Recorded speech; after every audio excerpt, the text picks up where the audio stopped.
Now, submission of the year, 2020 Sherdog submission of the year. It was a popular one. AJ McKee over Darian Caldwell with a 6 submission. 13 picks out of 18. That's a pretty good number for submission of the year, which is hugely subjective. It really is what kind of things you like, what kind of ways you like seeing people go to sleep or get tapped. Was that your pick?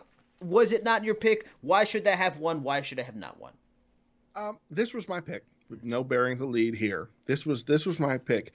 When a fighter pulls off something that hasn't been named, it has to mean something. I mean, the collective media space, called it the McKeotine. If we're naming a submission after something, spoiler alert, Jason Von Flew probably, I didn't have the numbers, probably got his submission of the year for hitting the Von Flew choke at the very beginning. It's, the position was strange. It was something that was, but it was something that was prepared, which is just preposterous. Yeah. How do you prepare a submission like that? Yeah. I mean, I'm involved in the Fight Finder situation, had discussion with colleagues. What do we classify that as?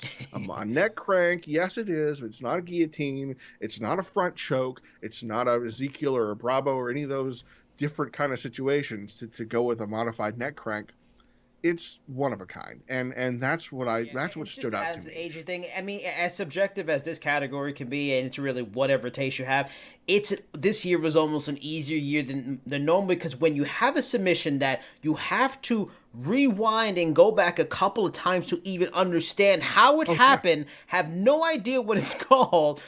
And again, adding to the idea we were saying with round of the year, when it's a high-level fight, this was the Featherweight Grand Prix, the semifinals, this is a big fight, and to have that happen in that kind of fight to a former champion in Caldwell, big moment.